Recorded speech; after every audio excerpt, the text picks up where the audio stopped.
I welcome you back to the second part of my what if in regards to Fox and Sony owning the rights to DC characters, this time with the Sony movies, obviously. Now, there were a bunch of ways I could have done this. Spider-Man is the most popular Marvel character, beloved by many, and even Sony made the specific choice not to get all of the Marvel characters because they claimed nobody cared about them, which was kinda true at one point. I could go with Superman, the first real big superhero. Nothing like Spider-Man, but he is one of, if not the most recognizable superhero in the world. So there's that. But then I could choose a character that is similar to Spider-Man. The only two are Black Spider in terms of power set and personality, kind of, and the Flash in regards to look and a bit of personality. But I ultimately decided to go with the most popular DC character, like how Spider-Man is the most popular Marvel character, with Batman. Seems like a no-brainer. Plus, in this case, the spin-offs with various villains might actually make sense, and we didn't get the Burton and Schumacher films in this universe, so Batman is due for an adaptation. Here, let's get into this, shall we? The first 5 should be easy enough, starting with the counterpart to Spider-Man with Batman in 2002. Easy enough. First Batman movie would feature an origin story as well, much like Spider-Man did. Now, if we're going by the time in what happened in our universe, post-Batman and Robin reboot, the name that was bouncing around constantly was Christian Bale. Even before the Nolan trilogy was a thing, other canceled films that featured the character that planned to be a reboot, Batman vs. Superman, Batman Dark Knight, and Batman Year One, had Bale as Batman. He was the guy. However, I don't want to use Bale for a couple of reasons. 1, I don't think Sony would want him. 2, I don't think Christian Bale would do a Sam Raimi movie. And 3, he already was Batman, and I feel like I want this version to be different. So, who did I decide on Batman? For the time, and somebody who I think would fit with my prerequisites, I picked Jim Caviezel. I think he has the acting capabilities. I think he had the right grit to play Batman, but at the same time, he had the charisma to play Bruce Wayne. So in this universe, Jim Caviezel would be Sam Raimi's Batman. And before you say anything, oh, Sam Raimi directing a Batman movie? Sam Raimi has wanted to direct a Batman movie his entire career, so that's also partly why I picked Batman. I think it would be perfect because back when, Burton left and before Schumacher came in, Sam Raimi was like, hey, yo, can I direct this movie? I fucking love Batman. Please. He also tried to get a Shadow movie off the ground, but they didn't want him to fucking direct that either. So he's finally getting his chance in my universe. You're welcome, Sam.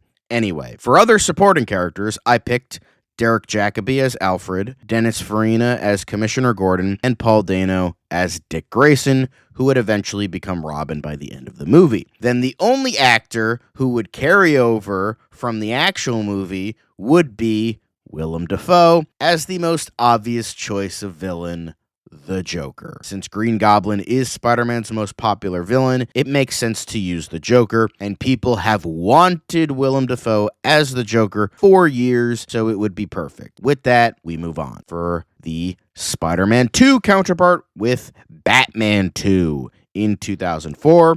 Sequel to the first, easy enough. Obviously, everyone would return, except Dafoe. When it came to the villain this time around being our Doc Ock counterpart, I was racking my brain a bit, until all the pieces finally came together. A mild-mannered scientist is looking to create something that would help the world, only for a freak accident to cause something bad to happen to his wife and make him deformed in some way, which would then cause him to become a villain despite his intentions being good and to help the world in some way. Sound familiar? Well, that is not only Doc Ock in Spider-Man 2, but also a rough description of Mr. Freeze.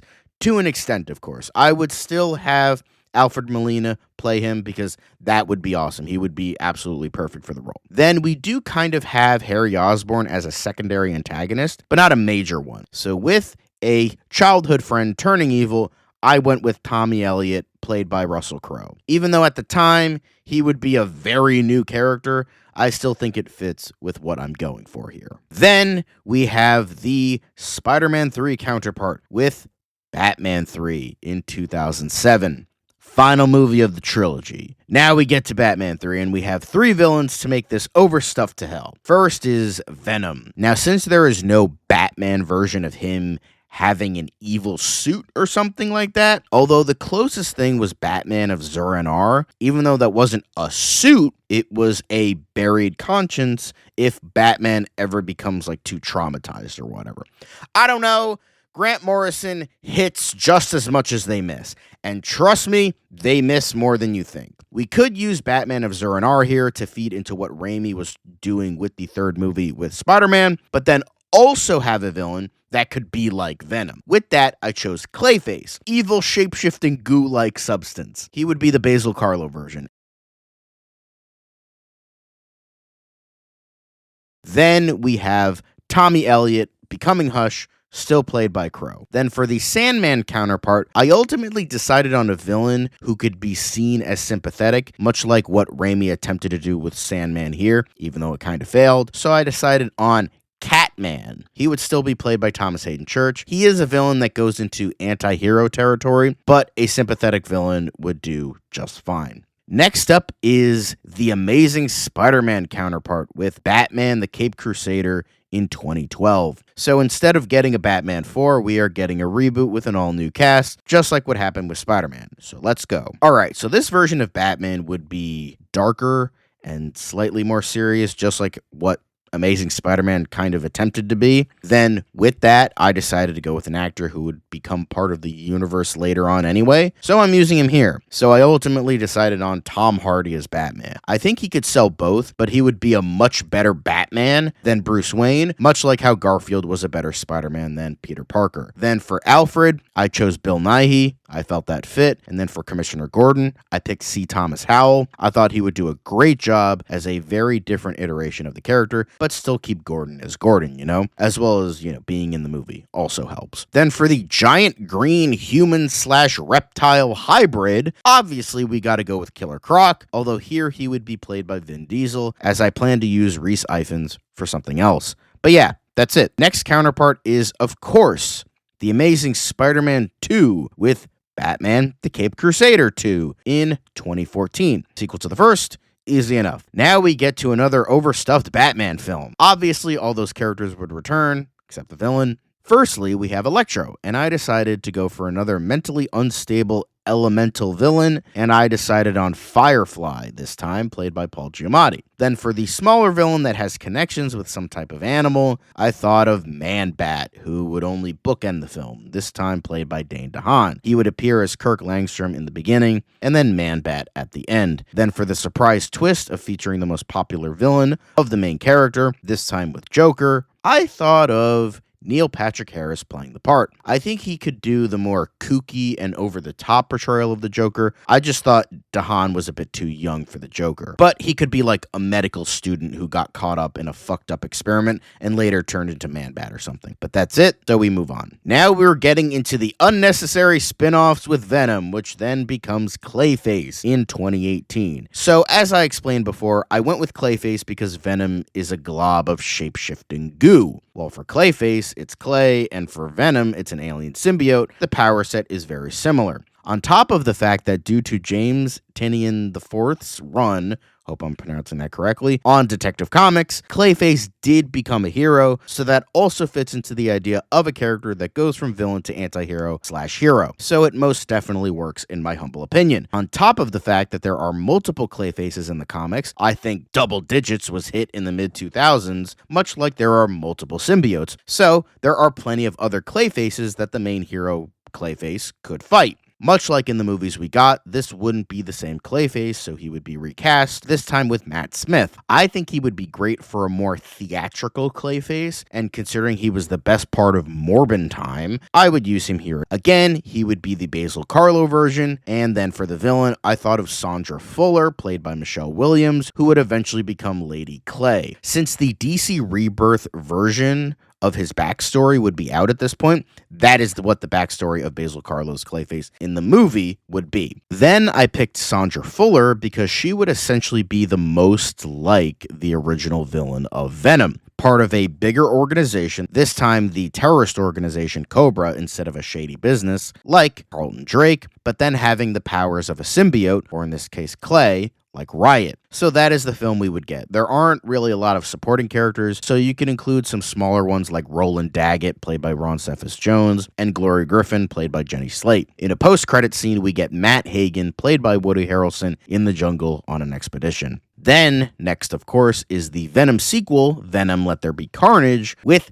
Clayface Rise of the Hunter in 2021. Simple enough, it's a sequel to Clayface, so let's get started. Obviously, the villain this time around would be Matt Hagen, the second Clayface. He would get his powers in, like, the Amazon or whatever, and be a stronger and more brutal version than Carlo. Jenny Slate would return to give this movie more supporting characters, as well as having Preston Payne trying to help cure Basil Carlo of his condition, who would be played by Stephen Graham. Later on, he becomes another Clayface to fight after Hagen finds him and uses him against Carlo when they were on the cusp of a cure. Eventually, Carlo has to kill both. Then, in a post-credit scene, a colleague of Payne, Dr. Peter Malley, played by Rhys Ifans, finds a sample of Clayface's blood. It could have been Hagen's or Payne's, it doesn't really matter, and it ends. Now we have a good old Morbin time with Morbius. This one was a tougher one, but in terms of a character that is associated with Batman and as an anti-hero, I chose Catwoman in 2022. I could have gone with a more literal adaptation with iVampire, but that character isn't really associated with Batman, and I don't think that they would have the rights to the character. So in terms of a character that can be a villain in addition to an anti-hero, I chose Catwoman, even though she doesn't have any special powers like Morbius does. Alright,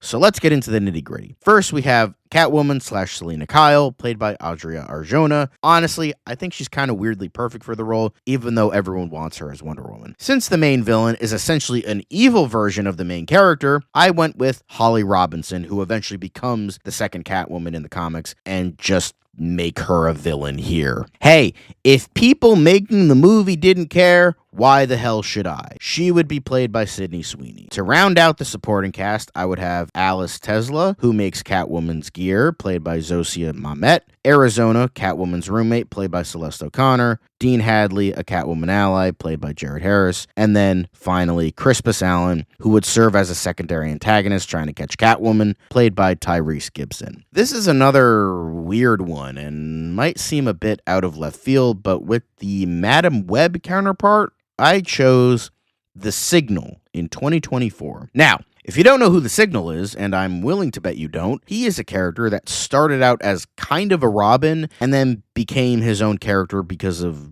I don't know, reasons. The reason I chose him is because he is a character that is associated with Batman and has precognition powers, just like Madam Web.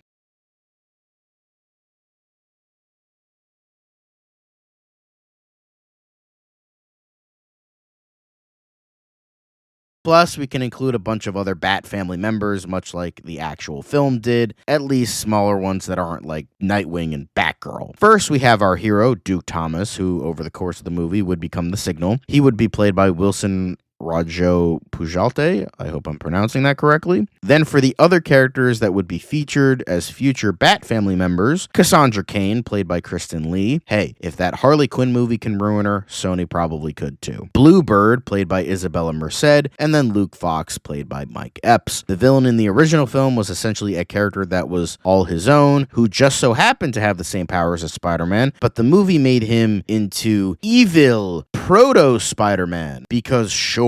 Here, I'm gonna be taking a character who was Batman at one point, who kind of became a villainous Batman, Jean-Paul Valley. I'm gonna make it so that Batman is believed to be dead, as in Bruce Wayne, like in the Nightfall arc before the events of the movie, and Jean-Paul Valley has now been the Batman for quite a while. Since Batman is out of commission, these nobodies gotta take him down. And that's the movie. Is it stupid? Yes, but so is Adam Webb, so it works. He would be played by Adam Scott, by the way. Next is the final Venom movie with Venom the Last Dance, with Clayface the Last Dance in 2024. Final movie of the Clayface trilogy, and this one is going to be tougher because at the time this video is made and released, the movie has not come out yet, so I don't know what happened specifically, but considering I've been pretty general about these plot summaries and mainly just focus on casting, it shouldn't be too much of a big deal. So, the villain of this movie is Null, which is a whole can of worms by itself, but I guess it kind of works with how Sony is screwing up this universe. Since he is a godlike character, the only godlike character that is attributed to Batman specifically is Barbados. He's a character that has haunted Gotham for centuries and is like a bat devil character. Let's just say he's the character that made the pool that gave Matt Hagen his powers, and by contingent, every other Clayface their powers except Basil Karlo. Somehow he managed to give Lady Clay her powers too. And he wants Karlo under his, thing so that he can control every Clay creature and take over Gotham. Of course! I don't know. I'm trying my best here. And these movies are never good, so it's whatever. As I say again, if they don't care, why the fuck should I? He would be played by Chiwetel Ejiofor. Then Rhys Ifans would reprise his role as Dr. Peter Malley, who would be another Clayface to fight. But that's about it. Moving on. Then, finally, for the Kraven the Hunter counterpart, I ultimately decided on Deadshot in 2024. Again, pretty loose, but Deadshot is kind of like a hunter, at least someone who is and wants to be the best at what they do, except he's a marksman rather than a hunter. But I feel like that still kind of worked. I could have done Deathstroke, but I don't consider him a Batman villain, so I didn't want to include him here. So, obviously, Deadshot is going to be played by Aaron Taylor Johnson. Then we get weird, because Kraven's father is the main villain of the movie, and Deadshot's dad isn't really a villain, but I'm going to use him anyway. So, George Lawton will be the main villain, played by Russell Crowe. Then, Floyd Lawton did have a brother, but he accidentally shot and killed him in their youth, but whatever, it's fine. We'll just make him a character here and combine him with another character. Eddie Lawton is now combined with Everyman, since he is a shapeshifter, and Chameleon kinda is, although more of a master of disguise than anything, but kind of shapeshifting nonetheless. He would be played by Fred Hetchinger. I hope I'm pronouncing that correctly. Then for the Foreigner counterpart, I have Vigilante, since Foreigner just kind of looks like a Punisher clone anyway, and Vigilante, the Adrian Chase version, is just the DC ripoff of the Punisher anyway, so it works. He would be played by Christopher Abbott. Then for Rhino, just like before, I'm using Man-Bat, played by Alessandro Navini. And that's it for the Sony movies, for the time being. Now we get to the only Universal-produced film, although I will mention a cancel film as a neat bonus. And considering that the character is Hulk, there isn't really a good counterpart to him specifically, outside of Solomon Grundy. So I decided to go with a character that was the next most popular outside of Superman, because I don't think they would have sold off those rights, with Wonder Woman. Plus, they were really close to getting a movie off the ground in the late 90s and early 2000s. With this, it would be a bit different from being a straight up Hulk counterpart with the same people behind it, like Ang Lee. So I would keep the names that were attached to a Wonder Woman movie at that point in terms of the behind the scenes, like Ivan Reitman directing, Joel Silver producing, and Leta Kalogridis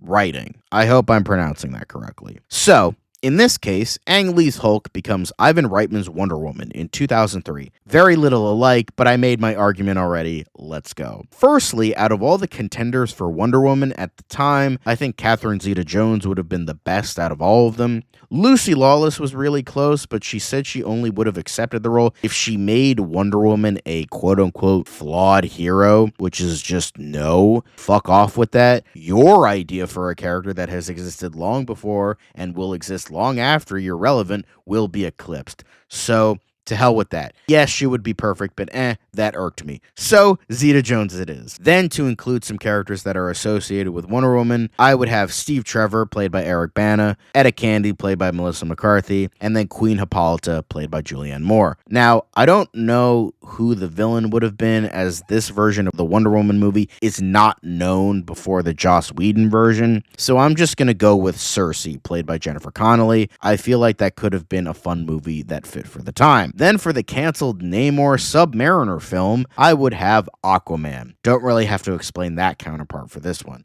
Plus, this movie obviously never happened, but it was a nice bonus to include. But that is it for the Sony side of things. Thanks for watching this smaller series of What If. Next video will hopefully be a tease on what is to come next month. See you then.